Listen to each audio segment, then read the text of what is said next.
tuloy natin yung pagbaba. Wala pa akong 100 steps. Kaya ko.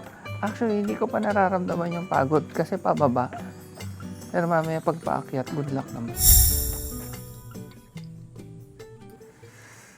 Busy ang lolo nyo. May trabaho na nga kasi ako. Hindi nga ako masyadong nakakapag-vlog eh. Tapos, pero nakakapag, pa rin ako, singit-singit. And bukod kasi sa work ko, nag-i-edit din akong videos ni mama, videos ko, yung mga nakaraang na-vlog ko na para ma-upload. Tapos syempre alagaan pa natin yung mga babies. Ang sasarap na ng tulog. Si Mahal ay nagpamassage kasi malapit na siya uling umalis. May volunteer work siya sa Mindoro. Tapos may travel siya. Malayo sobrang layo. Somewhere sa north, nakalimutan ko na kung saan. Kaya, tapos sabi ko, sige, hindi na lang ako sasama doon. Pupunta na lang kami yung Baguio ni Mama. Ayun, sabi ko tuloy sa inyo, pupunta kami yung Baguio. Pero wala pa namang date kung kailan. Ito na yung pansit na doon sa binilhan din ng pizza. Tapos ito yung pinirito ko na lumpiang bangus. Tapos itong kikiam, isasahog namin dun. Kasi itlog lang ang sahog. Ito yung best pizza ever for me. At ang masarap dyan, yung bagong formulation ko ng chili garlic. Ayan. Lalagyan natin yung pansit. Kasi ito may parang asim na to. So hindi na kailangan ng kalamansi. Ayan. Kunti lang baka mapaalat. Ay, mapaanghang. Diba? Haluin na natin. Magra-rice ako, kunyari lang yan wala. Para maganda tingnan. Kasi ito na yung ating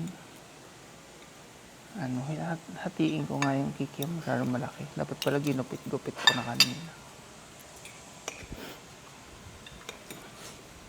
Kain tayo. Sarap.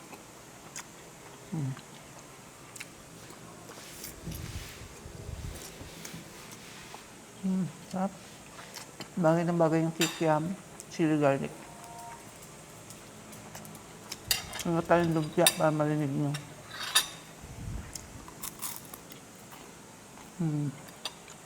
At yung lumpiang bangus, sa palengke namin binibili, isa lang yung nagtitinda niyan. So pag wala na kami sa Batangas City, yung papala. Enjoy na natin habang nandito pa kami. Parang kaya ko nga pala hindi mag-rice. Konti lang kanin. Ito mo. Dami yan. May nakikisali. May dumating na package. Kain, Bebe Gil. Bibigyan ko siya ng Bigyan natin ng carrots. Carrots. Ay, ayun. Kala ko ayaw mong carrots eh.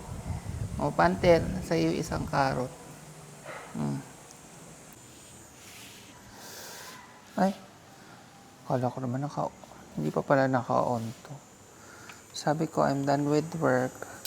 Mga past, siguro natapos, 2:48 p.m. Kasi nakatingin ako sa clock. And then, naghiga-higa muna ako. Na-edit ako siguro mga 10 minutes. Tapos yan, tumayo na ako para i-ready yung food ng mga babies. It's past 3 na, siguro almost 3:30 na. Then, mag-open tayo ng package. May dumating akong matcha latte. Instant lang. So, buksan natin. Kanda yupi naman. Ang mura lang ng bili ko nito, I think. Lalagay ko na lang dyan sa screen kung magkano. And then, if masarap, ilalagay ko din dyan sa screen yung link, itatag ko siya. Pero kung hindi masarap, hindi ko na lang itatag. Aray. So, supposedly, mag-walking ako ng 30 minutes. Pero nakita ko kasi itong bakuran, ang daming dahon. So, magwawalis na lang ako. Yun yung pinaka-workout natin for today. Ayan o. Daming dahon eh.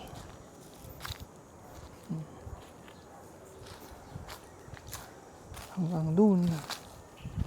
Oh, pero 30 minutes lang. Pag hindi kinaya ng 30 minutes, hindi ko na tatapusin lahat yan. Wala na akong time magwalis sa umaga kasi maaga yung work ko, 6 a.m. So, ngayong hapon tayo magwawalis. Sana kayanin itong walis na to. Parang nabali na nga eh. DIY lang naman namin yung hawakan nito eh.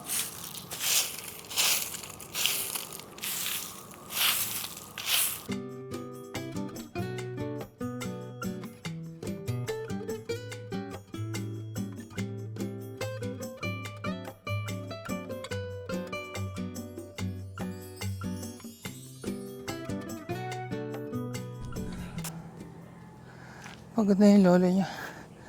Sakit sa likod. Kasi nga nabali na yung hawakan nung walis ting-ting. Kaya nakayuko pa rin ganun. Anyway, ito yung mga nawalis ko. Hanggang dun. Kay Bailey. Naipon ko yung iba dun. Tapos ito yung iba. Ito pa yung iba. Siyempre hindi perfect ha. Dami pa rin hindi nawalis. Pero sa susunod na. Pagod na ako eh. Ito yung isa. Yan. Yung pinag-vacuuman namin nandito kaya may mga balahibo ni Bebe Girl. Oh, daming balahibo. Saka kasi naiiwan. Ang puti ng mukha ko, nagpulbo kasi ako dahil sobrang init. So tapos na tayong magwalis sa labas. Naka 30 minutes naman ako. Ikakain na natin yung na-burn natin. Mas marami pa yung calories na kakainin kaysa sa na-burn.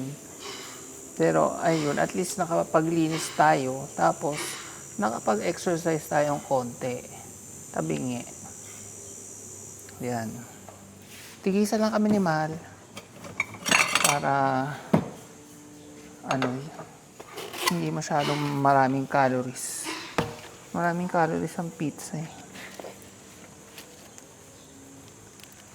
Pero actually, mas masarap to yung bagong gawa.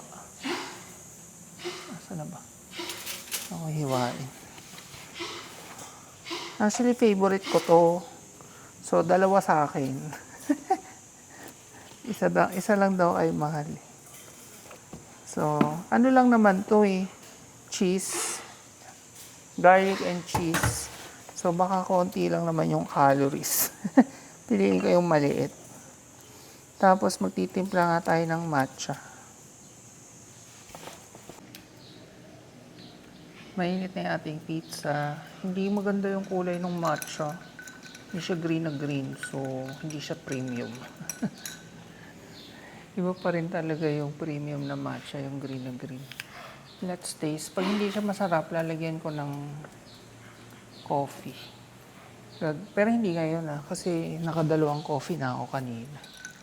Sa ibang pagkakataon, pag nagtimpla ako, gagawin ko siyang dirty matcha.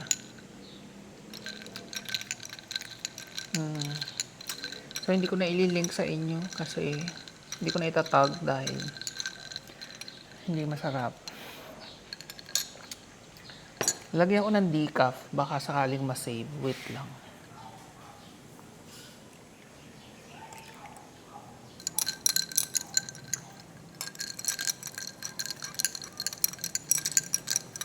Mas okay na kaysa kanina na ang tabang. Tapos na ako sa work ko, tapos napakain at walking ko na yung mga babies at nakapagdilig na ako ng halaman sa harap kaya pawis na pawis ako. Update ko lang kayo dun sa ating sitaw, may bulaklak na. Hindi nga lang maganda kasi malikabok dito. Pero at least namumulaklak siya. Ito na yung ating sitaw, ayan o, dami alikabok. Ito yung bulaklak. I think bunga na nga yan. Ayokong hawakan. Pero parang nangingitim. So parang may mga maliliit ng tumutubo-tubo. So, malapit na siguro itong mamunga. Ang dami kong nakikitang parang bulaklak eh. Yung iba maliit pa. Ayan oh, bulaklak din to eh. Oh. Hindi lang nagfo-focus yung camera ko. So, malapit na tayo mag-harvest. Itong ating sigarilyas or ayan. Ang daming, parang may sakit yung dahon. Pero nagtra-thrive naman siya. Hindi yung kaisa-isa nating mais. Hindi ko alam kung mabubuhay siyang tuluyan. Yung tinanim ni mama ang ano, kahit dinidilig ko namamatay, papaya. Transplant niya yan dyan. Ngayon, dito naman tawag dito, magwawalis or magkakalahig. Kasi ang daming dahon. Hindi ko napakita sa inyo. Lagi nyo naman ako nakikita ang nagwawalis. Tinapa fried rice, luto ni Man. For breakfast to. Tapos may natira kami kahapon na ginawa kong ginisang giniling na plant-based yan. Yung giniling, I mean. Tinorta niya yung tira. Tapos pusit and dilis and manggang hilaw. Sarap ng breakfast namin.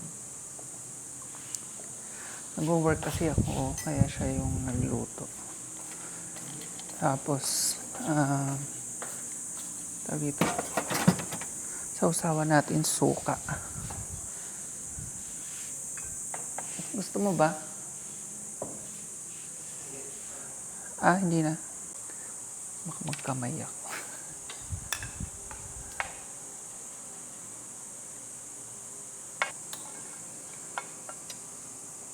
Kain tayo. Sarap.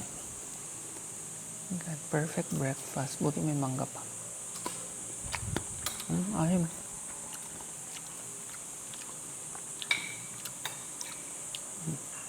Unang subo. Sarap. Sarap ng tinapa fried rice. Kagabi ko pa ito napapaganipan. Sabi ko, ito yung gusto kong breakfast, tinapa fried rice.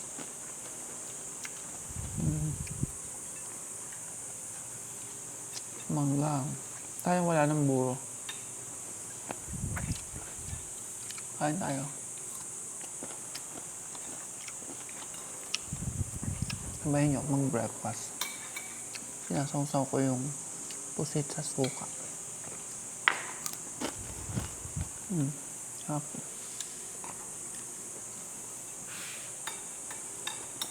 Nagkape na kasi ako kanina eh. Kaya tubig na lang. Baka mag-palpitate.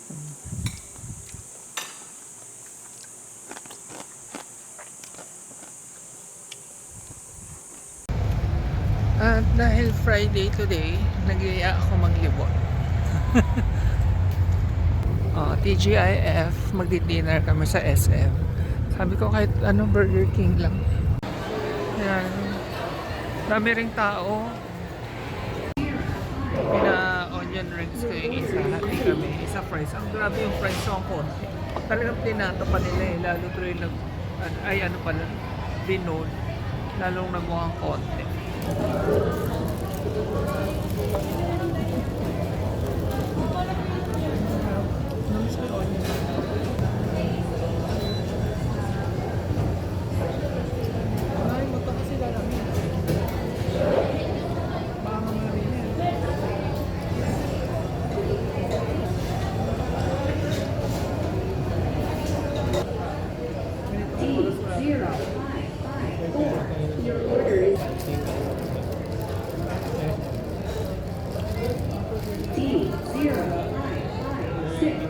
Your order is ready. D0556. Your order is ready. D055. Your order is ready. D0558. Your order is ready. D0558. Your order is ready. D0558. Your order is ready. Good morning sa inyo. Finally, it's the weekend. Time naman para mag-relax-relax. Actually, kagabi nag-relax-relax na kami sa SM, nag-dinner, nag-ikot-ikot ng konti. Ang dami nga sale. So, hindi na kami pumasok sa supermarket, sa dep store. Kasi baka kung ano lang mabili na naman namin. Ikaka-shopping lang sa the outlets last week. So, pahinga muna sa gastos. Muna. Yun, kain-kain lang. Tapos today, pupunta tayo sa Lumampao View Deck sa Cuenca, Batangas. Ang entrance fee daw doon ay 10 pesos lang. Yun yung nabasa namin. Pero, update ko kayo mamaya kung 10 pesos pa rin. So, yung mga pinupuntahan namin ngayon, yung malalapit nga lang dito sa Batangas City kung saan kami nakatira currently. Kasi, kailangan half day tour lang dahil yung mga babies ay walang kasama. Anyway, yun. Update ko kayo mamaya pag nandun na tayo. Hindi muna kami magbe-breakfast kasi it's 7:02. Gusto naming mag-Starbucks. So, 8 a.m. pa. Fasting muna kami. Diretso muna doon, walking. Pauwi na lang mag-brunch. Apparently, yung daan namin, ayan, dire-diretso lang. Pagkakaliwa dito sa aming barangay, dire-diretso, andun na. So, sabi ko, ang lapit lang pala. Oh, dire-diretsong 10 kilometers. Hindi to palabas ng barangay namin. As in, pasok yung binibilhan namin ng bilo-bilo. Galing, may daan pala dun. Ngayon nga lang kami makakapag-explore ng lagpas pa dun sa may binibilhan ng bilo-bilo. Ang ganda ng morning, hindi masyadong clear yung skies. Parang maulap na hindi ko maintindihan o pollution ba yan?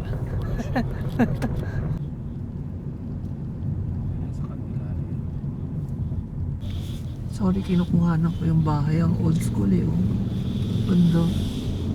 Kakabis. May mga kabis. Ayun pa. Ang dami pa. Uso pa pala dito yung may mga kabis namin. At yan, fiesta sa kanila.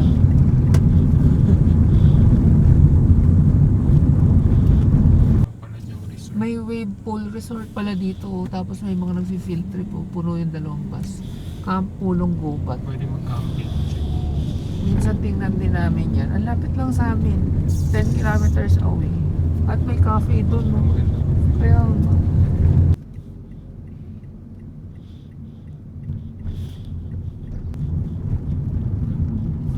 dami palang resort dito. Jeronimo Cuevas. Daming mangga.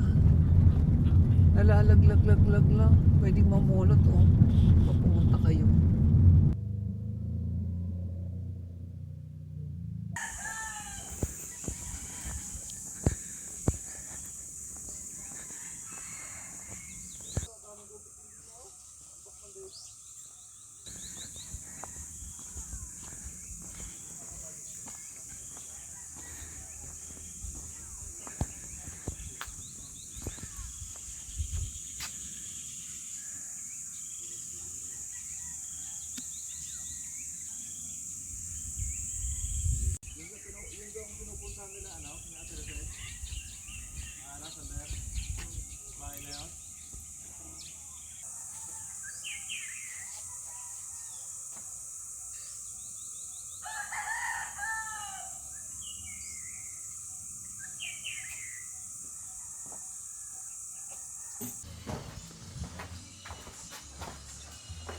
Bukod doon sa view deck, ito, merong pwedeng bumaba.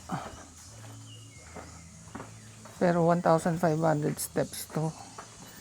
Lang, titingnan lang namin kasi mahirap umakyat. Pababa, oo, madali. Pero mamaya pabalik, mahirap umakyat. So, hindi tayo bababa hanggang baba. Imagine niyo, balikan 3,000 steps. Kasi kada isang ano, hindi one step. Dalawa na agad yung isang ano, tatlo pa nga. Pero kung kaya nyo, go. Ako hindi ko kaya, mabibigla yung legs ko. Mga ano lang siguro, nasa 500, 1/3. May mga ibang view din dito. Hindi, I mean ito. Oo, okay lang.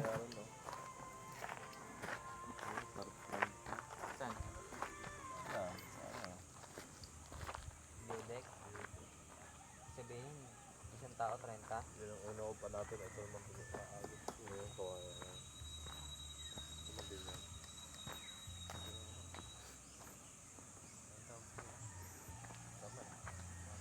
Ibang point of view din.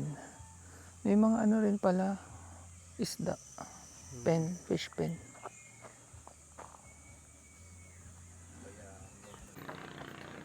So, tuloy natin yung pagbaba. Wala pa akong 100 steps. Kaya ko. Actually, hindi ko pa nararamdaman yung pagod kasi pababa. Pero mamaya pagpaakyat, good luck naman. May mga makakasalubong tayo umaakyat. Nalobat na yung DJI ko, so switch ako sa cellphone. Sorry kung may iba yung quality. So, malapit na ata kami sa pang 200 steps. Hanggang doon lang ako. Hindi ko pala kaya yung 1/3. Ano lang, 1/10. Hindi naman. Basta 200 out of 1/5. Parang ganun. Tansya ko lang yun ha. Medyo sumasakit na yung paa ako kahit pababa pa lang eh. Kita ko sa inyo. Kasi nakakalaybang bumaba. Pero good luck naman mamaya paakyat. So hanggang dito na lang daw. May mga poste naman na dito na pwedeng maupo. Magpahinga. Yung isang lolo nyo. So dapat pag pupunta kayo dito, matibay yung tuhod nyo. Or kahit hanggang doon lang kayo sa view deck. Okay din naman doon.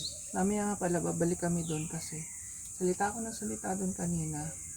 Yung mic ko pala ay naiwan sa sasakyan. Clinip ko kasi sa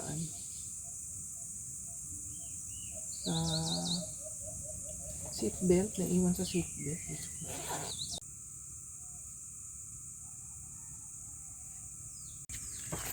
Umpisahan na natin ang hardest part, ang umakyat.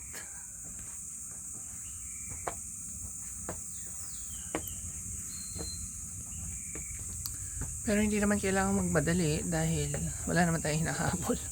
So pag napagod, pahinga. Ganun lang.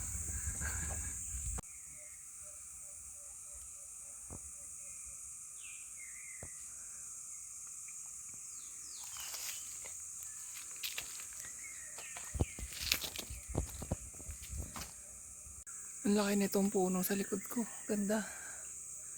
At pawis at hingal na hingal ang lolo nyo. Konti pa lang yung inakit ko. Si Miming, tinitingnan ako. Gina-judge mo ba ako? Sabi niya yan lang. Kayang-kaya ko yan. Sa umakyat. Ito yung view natin. Ganda.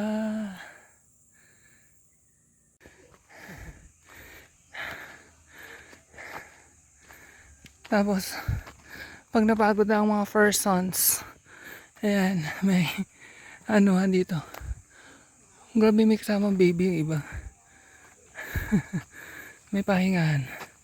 At habang namamahinga, ito ang ating view. Oh, di ba? Eh, kung wala kayong baong inumin, may mga tindahan. May buko juice doon. Dito maganda rin yung view. Ayun yung view deck. Pero kahit saan kayo pumesto, maganda naman. Itong road na to hindi pinapapasukan. Hindi ko alam kung bakit. So yan na yung aming trip dito sa Lumampao View Deck na 10 piso lang. Ito yung mararating ng 10 piso nyo, di ba? Sulit na. Nakapag-exercise na kayo, na-relax. Ganda ng view.